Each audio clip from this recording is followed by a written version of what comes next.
안녕하세요, 여러분. 오늘 이 자리에 모신 게스트는 바로 전설적인 제보로 회자되는 제주도 순비소리 수기를 직접 제보해 주신 분이십니다. 와, 정말 반갑습니다. 네, 반갑습니다. 선희님, 그리고 시청자 여러분들도 반갑습니다. 작년 말쯤이었죠. 그러니까 2023년 말, 오랜만에 연락을 주셔서 공포 인터뷰에 참여하고 싶다고 하시면서 제주도 순비소리 수기로 시작하면 어떻겠냐는 제안을 해주셨어요. 그 제안 덕분에 이렇게 귀한 자리를 마련하게 되었습니다. 제가 기억하기도 그때 제가 이야기했던 제주도 수살기 이야기가 생각보다 반응이 굉장히 좋았어요. 제보한 지 꽤 시간이 지났는데도 여전히 댓글이 달리고 있는 걸 보면요. 가끔씩 확인해보는데 제 이야기이다 보니까 아무래도 신경이 쓰이더라고요. 우리 님 영상 중 최고다, 레전드다 하는 댓글도 많이 받고요. 그래서 오늘은 그 이야기를 재미있게 들어주셨던 분들을 위해 그 당시 선촌에게 직접 들었던 내용을 바탕으로 프롤로그부터 에필로그까지 전체 이야기를 풀어보려 합니다. 참고로 말씀드리자면 기존에 업로드되었던 영상은 제 상상력이 가미된 각색본이에요. 오늘 들려드릴 이야기는 원본에 가까운 오리지널이라서 약간의 차이는 있지만 훨씬 더 흥미로울 거라고 생각합니다. 그럼 지금부터 제주도 순비소리 수리 레전드 이야기 본격적으로 시작하겠습니다. 이야기의 서두로 제가 이 이야기를 처음 듣게 된 경위를 먼저 말씀드릴게요. 사실 제 삼촌은 가족 간 왕래가 거의 없던 분이셨어요. 물론 거리도 멀었고 성격도 워낙 독특하신 분이라 집안의 큰 경조선 외에는 거의 될 일이 없었습니다. 그때가 2016년이었어요. 제가 그 당시에 프리다이빙에 한참 빠져있던 시기였죠. 제주도에서 프리다이빙을 하다가 블랙아웃을 겪었는데 아시죠? 그 갑작스러운 의식 상실 상태요. 그대로 죽을 뻔했거든요. 천만다행히도 제 다이빙 버디가 빨리 발견해져서 살아났지만 그 사건이 저에게는 너무나도 충격적이었어요. 그 이후로는 물속에 들어가는 게 무서워졌습니다. 그래서 남은 일정을 모두 취소했죠. 하지만 어렵게 휴가를 낸 터라 그냥 돌아가기도 억울해서 남은 이틀 동안 뭘 할까 고민하던 찰나 문득 선촌 댁이 근처에 있었지 하는 생각이 났어요. 몇 년 만에 선촌께 연락을 드려서 댁에 찾아가게 되었습니다. 그렇게 선촌 댁에 머무른 동안 삼촌의 지인분들이 오가며 자연스럽게 친해졌고 어느 늦은 밤엔 다 함께 단주를 하며 놀게 되었어요. 그 자리에서 제가 이번에 다이빙 사고를 겪은 뒤로는 물이 무서울다고 하니까 삼촌이 본인도 트라우마가 있어서 바다에는 절대 들어가지 않는다고 하시며 그 수살기 이야기를 처음 꺼내셨습니다. 그때도 저는 지금처럼 오컬트나 괴담을 굉장히 좋아했기에 무척 흥미롭게 들었고 지금까지도 그 기억이 생생하게 남아 있습니다. 이제 본격적인 이야기를 시작해 볼게요. 먼저 제 삼촌에 대한 간략한 소개부터 하자면 삼촌은 집안의 장남으로 태어나셨고 할머니 말씀으로는 어려서부터 키도 크고 운동신경이 뛰어났다고 해요. 특히 수영에 재능이 있어서 청소년 시절 여러 수영대회에서 입상도 했다고 합니다. 실제로 삼촌은 젊었을 때 키가 185cm 정도로 상당히 크셨는데 그 당시 그 정도 신장을 가진 어른은 거의 없었죠. 하지만 삼촌이 살던 대구에는 엘리트 체육인을 양성할 만한 교육시설이 부족했고 더구나 할아버지께서 일찍 돌아가시는 바람에 집안 형편이 기울면서 결국 운동선수의 꿈은 접을 수밖에 없었습니다. 그럼에도 불구하고 워낙 물을 좋아하셨던 삼촌은 주변의 추천을 받아 해군 해난 구조전대 그러니까 SSB에 자원 있게 하셨어요. 요즘은 방송을 통해 많이 알려졌지만 이 도대 역시 악명이 높죠. 삼촌은 두 곳에서 혹독한 군생활을 버티며 수중공사 기술과 여러 자격증을 취득하셨고 전역 후에는 건설업체에 취직하여 산업장수로 일하게 되었습니다. 그 후에는 직장생활을 하시다가 지금의 작은어머니를 만나 결혼하시고 작은어머니의 고향인 제주도로 이주하게 되셨어요. 당시 삼촌이 살던 마을은 어업 종사자가 대부분이었고 해녀가 집집마다 한 명씩 있을 정도였다고 합니다. 그러다 보니 이 삼촌처럼 건설 기술을 가질 사람은 그 마을에 딱 한 명뿐이었다고 하네요. 그래서 일이 끊이지 않았고 마을 사람들 사이에서도 중요한 존재로 자리 잡게 되셨습니다. 보니까 처음에는 터가 좀 심해서 마을 사람들과 어울리기 어려웠지만 시간이 지나면서 삼촌이 없으면 이 마을이 돌아가지 않는다는 말이 나올 정도로 점차 인정을 받게 되셨고 덕분에 자연스럽게 마을 주민들과 섞이게 되셨다고 합니다. 그렇게 삼촌의 어촌 적응기는 별다른 큰 탈 없이 순조롭게 흘러가고 있었습니다. 하지만 어느 날부터인가 그 조용하고 평화롭던 마을이 조금씩 아주 조금씩 어수선해지기 시작했다는 겁니다. 마을 해안가에서 조금 떨어진 곳을 집채만 한 갯바위가 하나 있었는데 이곳은 낚시꾼들 사이에서 육지 사람들도 굳이 찾아올 정도로 유명한 낚시 명소였습니다. 그런데 이상하게도 어느 날부터 그곳을 찾은 낚시꾼이나 관광객들이 한둘씩 실종되는 사고가 발생하기 시작했어요. 심지어 어떤 날은 낚시꾼 한 명이 귀신에 홀린 듯 제 발로 바다로 뛰어들었다는 목격담까지 돌기 시작했고 곧 이 모든 일이 물귀신의 소행이라는 흉흉한 소문으로 번져나가기 시작했습니다. 물론 처음에는 말도 안 되는 소문이다, 그저 근거 없는 풍문일 뿐이다며 다들 대수롭지 않게 넘겼습니다. 삼촌 역시 처음엔 그 소문을 한 귀로 듣고 한 귀로 흘렸죠. 하지만 마치 그 무심한 반응이 답이라도 하듯 곧 마을 전반이 술렁이기 시작합니다. 일주일도 채 안 되는 짧은 시간 동안 바로 그 갯바위 근처에서 작업하던 숙련된 해녀 2명이 갑자기 실종되는 사건이 벌어진 겁니다. 이게 얼마나 황당무계한 사건이냐면요. 물론 해녀라는 직업이 고되고 위험하긴 하지만 이 마을에서는 여자아이는 걸음마를 떼자마자 물질을 데운다고 할 만큼 바다에 익숙한 사람들이 대부분이었어요. 그래서 해녀들은 바닷속에 뭐가 얼마나 있는지까지 손끝으로 다 안다는 말이 있을 정도로 경험이 풍부하고 바다 지형에도 밝은 사람들이었죠.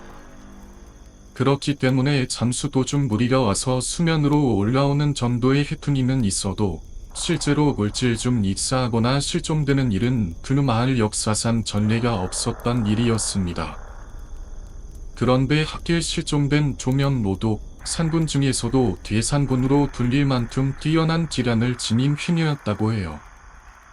저도 이게 궁금해서 찾아봤는데 해녀들 사이에도 하군, 중군, 산군이라는 계급이 있고 그 중에서도 실력이 탁월한 해녀들은 대산군이라는 별칭을 받는다고 하더라고요.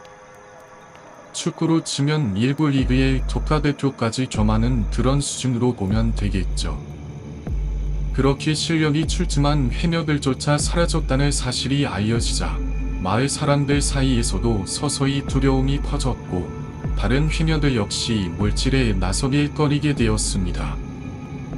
하지만 그 이후로도 실종이나 익사 사고는 끊이지 않았고 급기야 마을의 장의사가 아예 상주할 정도로 상황이 심각해졌다고 합니다.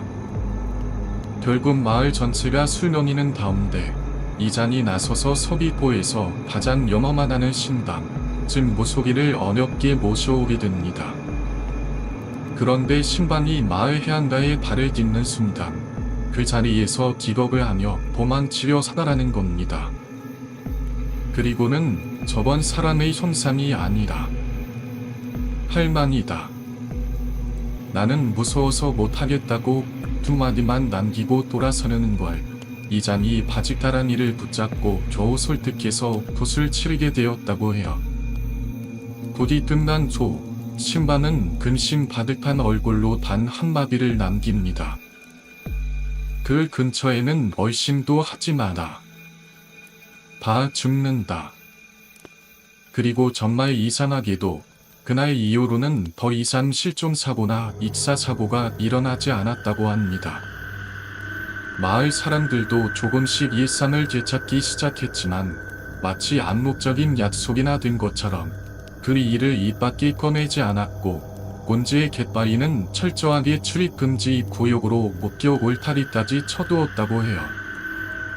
그렇게 몇 년이 흘러 어느 날 삼촌이 양식장 보수 작업을 마치고 돌아오는 길이었어요. 그때 하필이면 그 갯바위 근처를 지나던 중 삼촌이 타고 있던 배가 갑자기 긴 소리와 함께 멈춰 서더라는 겁니다. 모터가 촉목하고 꺼질 순간 삼촌은 처음엔 내연기관에 문제가 생겼나 싶었고 손재주가 좋은 삼촌답게 평소 같으면 직접 확인하러 물에 들어갔을 겁니다. 하지만 이상하게도 그날따라 기분이 섬뜩할 만큼 나쁘고 몸살이 난 것처럼 음산한 기운이 맴돌았다고 해요. 멀쩡히 잘 가던 보트가 하필이면 그 갯바위 앞에서 멈췄다는 것도 석연치 않았고요. 결국 삼촌은 물속으로 내려갈 엄두를 내지 못하고 머뭇거리고 있었는데 함께 타고 있던 조수와 먼저 수중하기를 위해 준비를 시작했어요. 삼촌은 괜히 돌기란 기운 얘기를 꺼냈다란 부정탄다는 말이 나올까 싶어 조용히 지켜볼 수밖에 없었다고 합니다. 결국 조수가 먼저 물속으로 내려갔고 삼촌은 담배 한 개비를 다 피울 때까지 그 조수가 수면 위로 올라오지 않자 불안해지기 시작했죠. 삼촌은 그제야 다급하게 조수의 이름을 부르며 물가를 두리번거렸지만 아무런 반응이 없었습니다. 급히 따라 입수했지만 물속에는 이미 조수의 흔적조차 남아있지 않았고 마치 사라진 것이 아니라 증발해버린 것 같았다고 합니다. 결국 배만 단순히 끌어올린 뒤 구조대를 둘러 수색을 했지만 해가 거둑해질 때까지도 조수의 행방은 찾지 못했다고 해요. 어쨌든 그날 날은 점점 컴컴해지고 있었고 설상가상으로 태풍까지 북상하고 있는 상황이었습니다. 구조대도 함께 있던 마을 사람들도 모두 철시했죠. 하지만 삼촌은 조수를 홀로 남겼다는 죄책감에 끝내 자리를 뜨지 못하고 배도 없이 랜턴 하나에 마스크만 끼고는 어둠 속을 한참을 돌아다니셨다고 해요.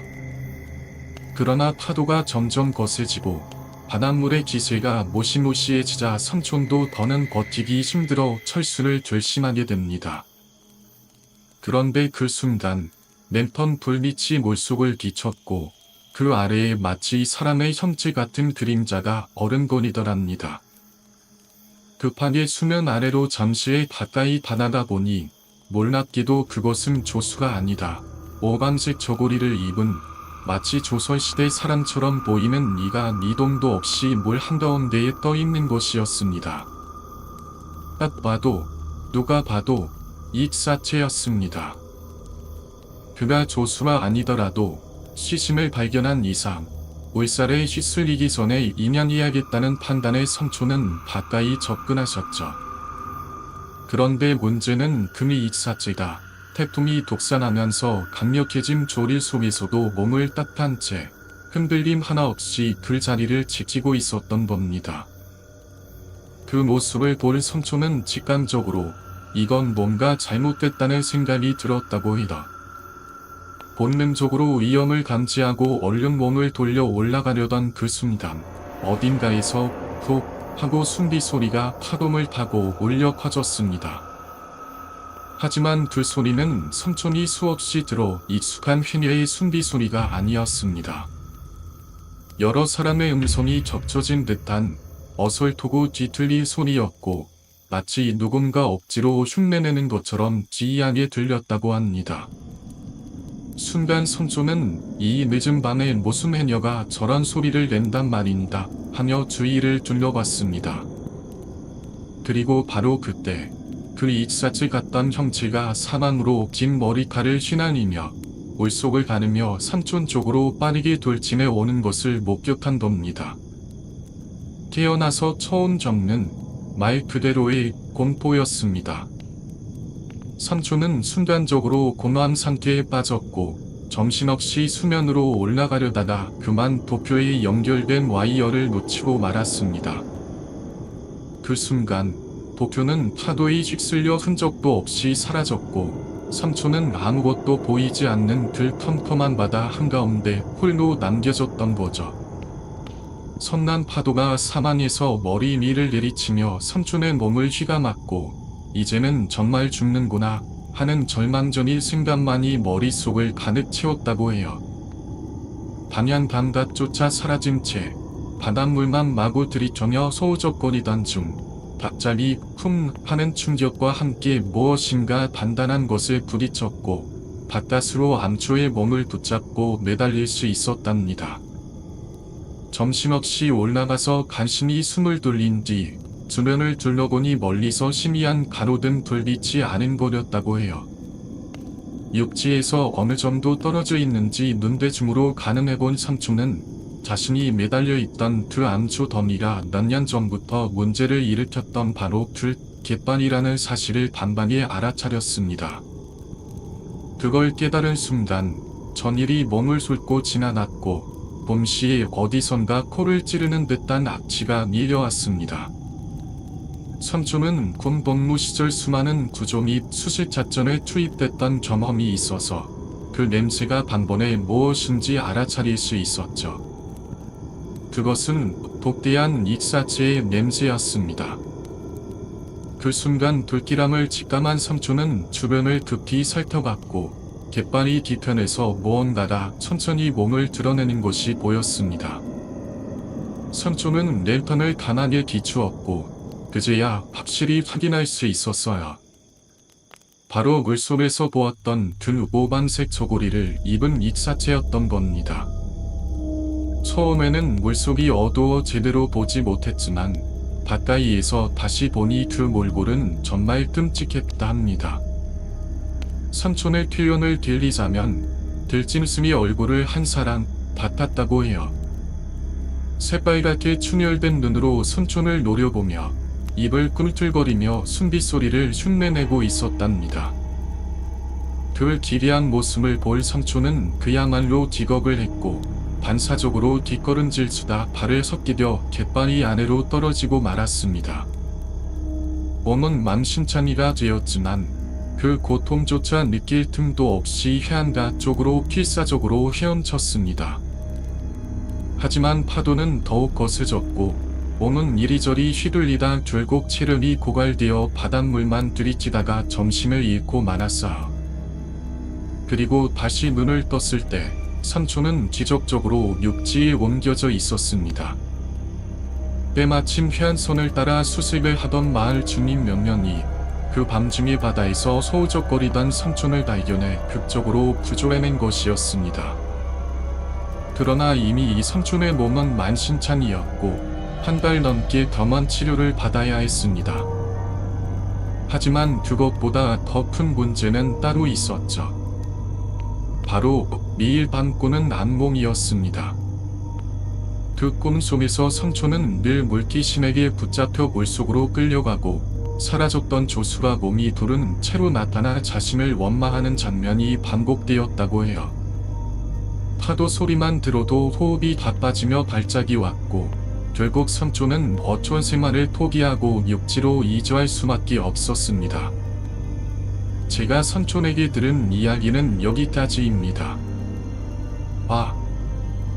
그러면 삼촌분께서는 등위 이후로 어떻게 지내시는지 궁금하네요. 삼촌은 그때 육지로 올라갔을 때 대구로 가셨어요. 제가 군 제대할 즈음 다시 제주도로 내려오셨고 그곳에서 오토바이 정비나 렌트업 같은 일을 하시면서 조용히 지내셨습니다. 안타깝게도 몇 해 전 삼촌께서 갑작스럽게 지름을 앓기 시작하셨고 결국 그 병을 이겨내지 못하신 채 지금은 하늘나라로 떠나 계십니다. 누구보다도 삶의 예착이 짙으셨고 육지와 바다를 오가며 험난한 세월을 견뎌오신 분이었기에 그 소식은 저에게도 천뼈아프게 다가왔습니다.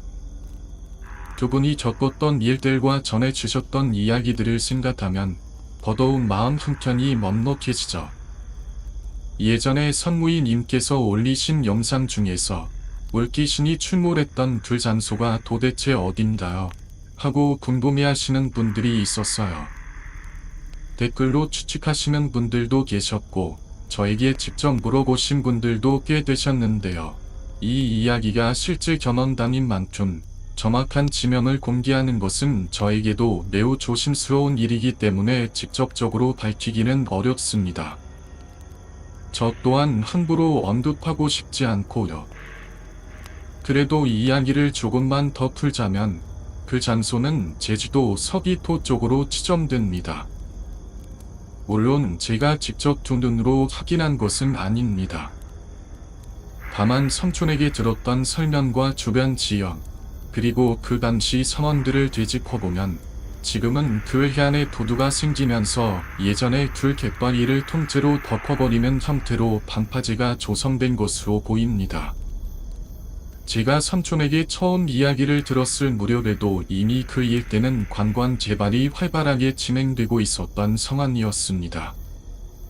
시간이 더 흐른 후 작년 12월쯤에 제가 제주도에 잠시 들르게 되었을 때 그 장소를 다시 한번 찾아가 보았는데요.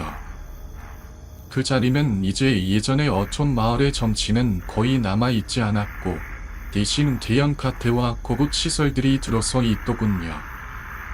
어촌의 순결을 간직했던 그 풍경은 이제는 찾아보기조차 어려웠습니다. 많게는 98%, 적게는 95% 정도가 완전히 사라졌다고 봐야 할 정도였어요. 그런데 정말 소름이 돋았던 건 따로 있었습니다. 바로 그 장소, 사람을 물속으로 끌고 갔던 공포의 갯바위였던 곳이 지금은 제주도에 손꼽히는 스노클링 명소로 알려져 있다는 사실이었습니다. 예전엔 아무도 감히 접근하지 못했던 그 바다였는데 지금은 수많은 사람들이 물속을 자유롭게 헤엄치고 해안에는 모숨소리가 넘쳐나는 활기 넘치는 관광지가 되어 있었죠. 정말 아이러니하지 않습니까?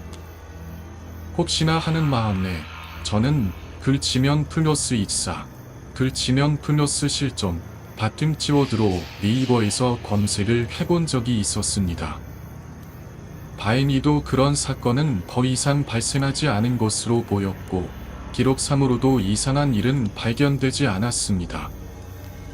지금은 관광지로서 아주 안전한 곳으로 인식되고 있는 듯합니다.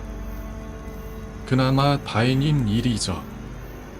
섬순이 때 그곳을 찾아나면 제트보트나 바나나보트 같은 수상 레저를 즐기는 사람들이 많고 가족 단위의 관광객들도 아이들과 함께 물놀이를 하며 웃고 떠들고 있는 모습을 쉽게 볼 수 있습니다. 그 풍경을 보고 있노라면 문득 이런 생각이 들더군요. 그 많은 인파를 전부 물속에 끌고 들어가려면 아무리 한이 맺힌 물귀신이라도 그 체력으로는 어림도 없겠다는 생각이요. 하도 많은 사람들 틈에 치이다 보니 오히려 귀신이 먼저 뒤가 빨려서 조용히 숨어버린 건 아닐까 하는 상상을 해보기도 했습니다. 그래서 오늘의 이야기를 정리하며 남는 감정은 이렇습니다. 흔히들 말하죠. 귀신보다 더 무서운 건 사람이다라고. 과거에는 무속인조차 혀를 내두르며 도망치게 만들었던 무시무시한 수사의 기가 인간의 손으로 진행된 재만 앞에서는 너무도 쉽게 그리고 무기력하게 그 존재의 자취를 지워야만 했습니다. 그 갯바위가 사라지고 물속 깊은 어둠도 관광지의 불빛에 삼켜지면서 그 물귀신 역시 아무 말 없이 자취를 감출 셈이죠. 어쩌면 이것이야말로 가장 잔혹한 결말일지도 모르겠습니다. 이렇게 제가 직접 경험하고 또 삼촌에게 들었던 순비소리 수살기 이야기를 다시 꺼내게 되니 저 역시 감정이 복받칩니다. 이야기의 무게도 무게이지만 그 현실이 지는 여운이 참 짙네요. 그리고 이 이야기를 하면서 하나 떠오른 생각이 있습니다. 예전에 들었던 말 중에 이런 게 있었죠. 울귀신, 즉 수밀은 자신이 성불하기 위해 다른 사람을 그 자리로 끌어들여 죽인다. 자기 혼자서는 떠나지 못하고 다른 생명을 끌어들여야만 이승을 놓고 갈 수 있는 존재. 무섭기도 하지만 동시에 어쩐지 안쓰럽기도 한 그런 존재 말입니다. 그렇죠. 그런 얘기가 있죠. 특히 술에 관한 민담이나 괴담에서는 스스로 떠나지 못하는 원어는 누군가를 대신 데려와야만 이승을 벗어날 수 있다는 말이 자주 등장합니다. 오늘 들려드린 이야기 속에서도 해녀분들을 포함해 많은 이들이 이 임도 알 수 없는 실종과 익사로 희생당했죠. 그러니 문득 이런 생각이 들 수밖에 없습니다. 도대체 그 당시 그 바다 아래에는 몇 명이나 되는 물귀신이 존재하고 있었던 걸까? 단순히 하나의 원혼이 아니다. 그곳에 얽힌 여러 한과 죽음이 증척된 게 아닐까? 그런 상상을 하게 됩니다. 자, 이렇게 순비소리 술이라는 제목 안에 펼쳐진 생생한 이야기 정말 잘 들었습니다. 한편의 영화처럼 또렷하게 성장이 되었고 동시에 소름이 돋을 만큼 실감이 났습니다. 그런데 제가 듣기로 임께서 다음 인터뷰에서도 또 다른 이야기를 준비하고 계시다고요. 이번 이야기가 너무 인상 깊어서 다음 이야기가 더욱 기대가 됩니다. 어떤 이야기인지 살짝 들려주실 수 있을까요? 네. 다음에 전해드릴 이야기는 제가 어린 시절 살았던 집에서 겪었던 조금 소름 돋는 경험들에 대한 이야기입니다. 그 짐을 딱 잘라 귀신 나오는 집이다. 이렇게 단정지어 말할 수는 없지만 정말 기묘하고 설명하기 어려운 일들이 몇 번 있었거든요. 평소에는 기억나지도 않았는데 이번에 선무이님께 제보드리면서 잊고 있던 그 기억들이 마치 물밀듯 떠오르더라고요. 그럴 때 있죠. 무언가를 이야기하다 보면 생각지도 못했던 과거의 장면이 불쑥 떠오르고 갑자기 마음이 덜컥 내려앉는 그런 순간이요. 맞아요. 그래서 그 기억들을 조금 정리해서 조만간 다시 전해드릴 생각입니다. 정말 기대가 됩니다. 오늘 긴 이야기 정말 감사했고요. 다음 인터뷰에서 또 꼭 뵙도록 하겠습니다. 감사합니다. 저야말로 감사합니다. 네, 안녕하세요. 산무리님. 안녕하세요, 팬님. 또다시 듣게 되어 정말 반갑습니다. 자, 이번에 들려주실 이야기는 어떤 이야기인가? 이번에는요, 아주 오래전 제가 어린 시절 살던 아파트에서 겪었던 지금 생각해도 정말 소름이 돋는 기억을 말씀드리려 합니다. 아파트라니요. 그런 주로 공간, 그러니까 우리가 실생활에서 늘 마주치는 아주 익숙한 공간에서 벌어지는 일이야말로 가장 현실적으로 무서운 이야기일 수 있죠. 무대가 너무 일상적이니까요.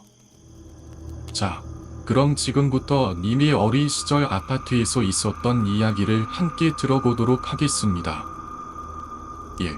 우선 본격적으로 이야기를 시작하기에 앞서 제가 최근 산무이님께 제보한 좀 길이가 있는 잔편 이야기가 하나 있잖아요. 그 이야기를 풀어내고 글로 적으면서 정리를 하다 보니까 갑자기 그 기억들이 하나 둘씩 떠오르기 시작한 거예요. 살면서 까맣게 잊고 있었던 혹은 내서 외면했던 그 무서운 장면들이 말이죠.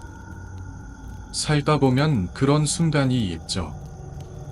오래전 기억이 갑자기 아주 또렷하게 떠오르면서 그때의 감정과 분위기까지 그대로 되살아나는 그런 경험. 정말 그랬어요. 그래서 그 기억들을 바탕으로 오늘의 이야기를 전해드리게 되었습니다. 그리고 참고로 제가 성인이 된 이후로도 유독 자주 꾸는 남몽이 하나 있습니다. 자주는 아니지만 1년에 한 번, 많게는 2번 정도는 반복적으로 꾸게 되는 꿈이에요. 그 악몽의 배경이 바로 그 아파트입니다. 제가 19살이 될 때까지 살았던 집인데요. 그의 넓은 48평형 아파트였습니다. 그곳에서 저는 귀신에게 쫓기고 숨고 도망치는 꿈을 꾸곤 했죠. 꿈이지만 너무 생생해서 깨고 나면 한참을 멍하니 누워 있어야 했습니다. 그 집은 구조 자체가 조금 특이했어요. 저희 집은 12층이었고 극미인 13층은 옥상으로 통하는 복도가 있는 구조였습니다. 그러니까 한 층단 양옆으로 두 세대가 자리한 비교적 조용한 형태였죠. 그리고 오늘 들려드릴 이야기는 바로 그 아파트에서 제가 2년기를 보내던 시절 직접 겪었던 경험들입니다. 네네, 이 사건은 제가 초등학교 4학년에서 5학년쯤이었던 시절로 기억합니다. 계절은 여름이었고 그 무더운 어느 날 저희 아파트 같은 동 1층에 거주하시던 한 아저씨가 13층 옥상 복도에서 목을 메어 사망하시는 사건이 있었습니다. 지금도 생생하게 기억나는데 그 장소는 바로 저희 집에서 계단을 따라 한 층만 올라가면 도달하는, 그러니까 정확히 저희 집 2층 복도였어요. 그 복도는 평소에 제가 자전거를 세워두곤 하던 곳이기도 해서 더욱 기억에 남아 있습니다. 물론 다행히도 제가 그 장면을 직접 목격한 것은 아니었습니다. 그 일이 벌어진 날, 저는 집에 없었고 그 사건은 저희 부재 중에 일어났어요.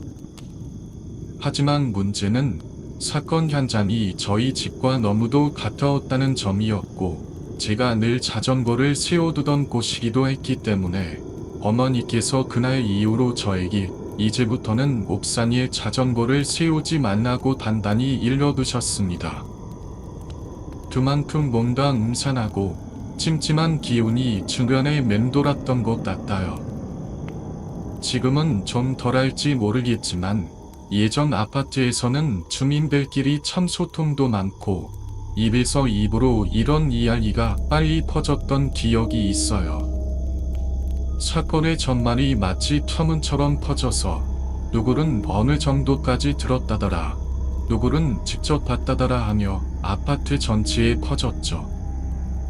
저도 정확히 누구에게 들었는지는 기억이 나지 않지만 어쩌다 그 이야기의 전모를 알게 되었어요.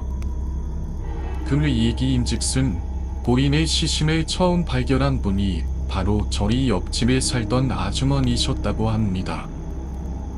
그날 그분은 12층에서 엘리베이터를 기다리고 계셨고 아무 생각 없이 고개를 위로 들었다가 미침, 그러니까 복도 난간 아래쪽에서 끼져나온 시커먼 남성의 다리를 발견하셨다는 거예요. 그 충격에 너무 놀라서 바로 경찰에 신고를 하셨다고 합니다. 여기서 잠깐 시신의 상태에 대한 설명을 드리자면 사람이 사망하고 나면 중력에 의해 혈액이 아래로 몰리면서 특정 부위에 피멍처럼 보이는 어두운 반점이 생기는데 이를 시안이라고 부릅니다. 그 아주머니가 목격하신 건 바로 그런 시안으로 물든 고인의 다리였던 거죠.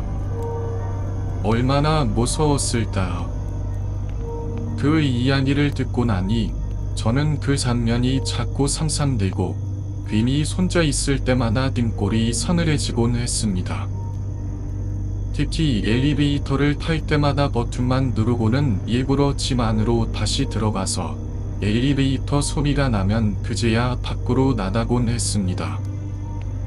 집에 들어갈 때도 괜히 뒤통수라 서늘해서 손살같이 문을 닫았던 기억이 납니다. 그 일이 일어난 지 얼마 지나지 않아 밤하늘이 시작됐고 그날도 마침 비가 치적치적 내리던 어두운 날이었습니다. 그 당시엔 제가 지인반이 없어서 늘 할머니 방에서 같이 잠을 잤는데 그날따라 천둥 번개까지 치며 분위기가 정말 스산했어요.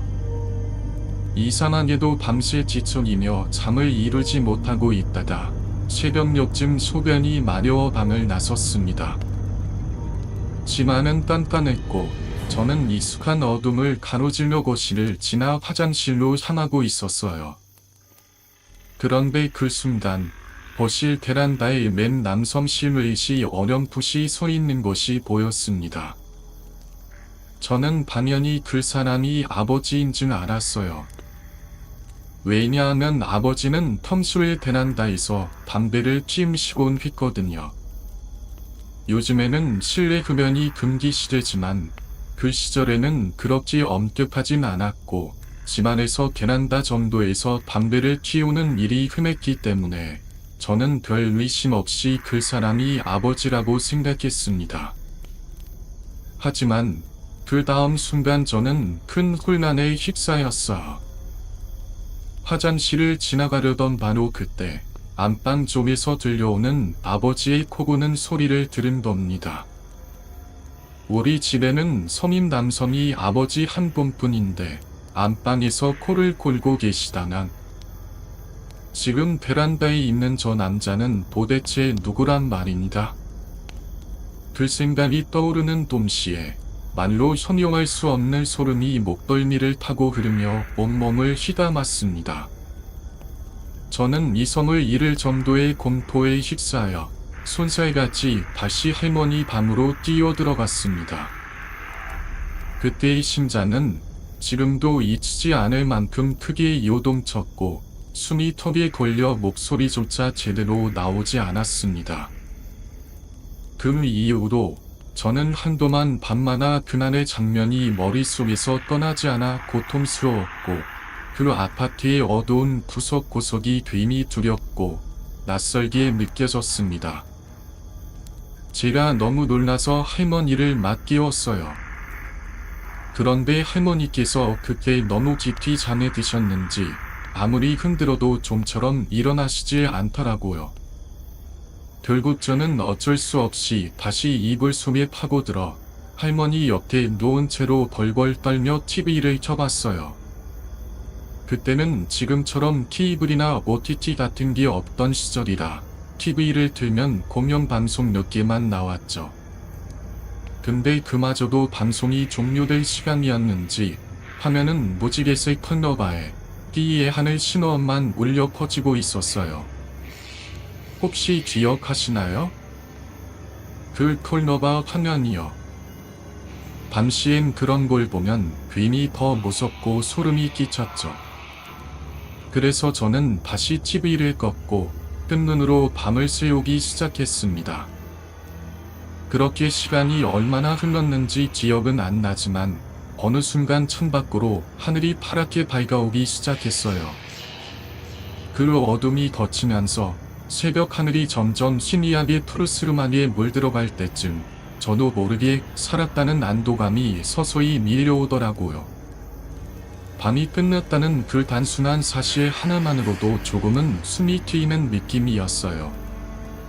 하지만 문제는 아직 끝나지 않았습니다. 그때 저는 더는 오줌을 참을 수 없겠다는 생각에 이대로 있다가는 정말 터지겠다 싶어 조심스럽게 다시 방 밖으로 나갔어요. 그런데 이번엔 그 남자가 아까 베란다 바깥에 서 있던 그 실루엣이 이번엔 거실 안, 그러니까 베란다 문 안쪽까지 들어와 있는 거예요. 하늘이 약간 밝아졌기 때문인지 그 형체가 아까보다 훨씬 더 또렷하게 보였어요. 시안, 그러니까 어두운 반점처럼 얼룩이진 다리를 가진 남성이 형체가 거실 에어컨 옆다리에 바짝 붙은 채로 서 있었는데 지금도 그 지역이 왜곡된 건지 아닐지는 확실치 않지만 그 다리가 시커멓게 얼룩져 있었던 것만큼은 분명 제 머릿속에 어렴풋이 남아 있습니다. 그리고 그 남자의 시선이 저를 향해 있었던 것 같아요. 마치 저를 주시하고 있는 듯한 느낌이 들었어요. 그 순간 저는 천비백산에서 다시 밤 안으로 뛰어들어가 깊게 자고 계시던 할머니를 또다시 흔들어 깨우기 시작했습니다. 손이 덜덜 떨려 제대로 말도 못했지만 어떻게든 할머니를 깨워야겠다는 생각뿐이었어요. 그런데 마침 밖에서 기침 소리가 들렸고 이어서 아버지가 일어나 거실로 나오시며 베란다 문을 스르륵 여는 소리가 들렸어요. 담배 피우러 나오신 거였죠. 그 소리에 저는 이상하게도 용기를 얻은 듯 다시 거실 쪽을 살짝 내다봤는데 그 순간 방금 전까지만 해도 있었던 그 남자의 형상이 예습기처럼 사라져 있었어요. 거짓말처럼요. 저는 정신없이 아버지에게 뛰어가서 방금 전에 이상한 남자가 거실에 있었다고 말했어요. 아버지는 순간 깜짝 놀라시며 도둑이 들었나 하시더라고요. 그래서 집안 곳곳을 불을 켜고 돌아다니며 확인하셨지만 역시나 아무것도 없었습니다. 들어보는 저에게 밤늦게까지 TV 보니까 괜히 그런 걸 본 거지 하시며 핀잔을 쥐셨는데 사실 제가 어릴 적이 유난히 겁이 많은 판이었어요. 지금이야 오컬트니 괴담이니 좋아하지만 그 시절엔 자별 소리에도 놀라고 특히 몸이 아플 때는 헛것을 보기도 했던 아이였죠. 하지만 이번만큼은 달랐습니다. 왜냐하면 그날 본 건 꿈이 아니었어요. 소리도 아니었고 선상도 아니었어요. 분명히 시커멓고 얼룩진 바니를 가진 남자의 형체를 저는 봤다고 확신합니다. 그나마 다행인 건 그 이후로는 그 남자를 다시 보게 되는 일은 없었다는 점이에요. 하지만 이 이야기는 여기서 끝이 아닙니다. 얼마 지나지 않아 또 다른 이야기를 엿듣게 되었거든요. 그건 어느 날 옆집 아주머니가 저희 집에 오셔서 어머니와 거실에서 커피를 마시며 밤손을 나누시던 중의 일이었어요. 저는 방에 있었지만 문이 살짝 열려 있었기 때문에 조분의 이야기가 제게까지 들려왔습니다. 옆집에도 저보다 나이가 많은 형이 한 명 있었는데 어느 날 그 집에 학습지 선생님이 방문했다고 해요. 요즘은 잘 안 쓰지만 그 당시엔 눈높임이 부모님이 하며 방문 학습지를 많이 했던 시절이었죠. 그 선생님이 아주머니께 이런 말씀을 드렸다고 합니다. 꽃도 창문 쪽에서 미침이 반사돼서 보이는데 몇 번을 지나가도 늘 같은 자리에 어떤 사람이 부자연스러운 자세로 앉아있는 모습이 자꾸 보입니다. 수상해서 말씀드리는 겁니다. 이 말을 들은 아주머니는 깜짝 놀라셨고 곧장 정비 아저씨에게 이 사실을 알렸다고 해요. 경비실과 함께 식선침을 다시 확인해봤지만 그 자리에 그 시간에 있었던 사람은 아무도 없었다고 합니다.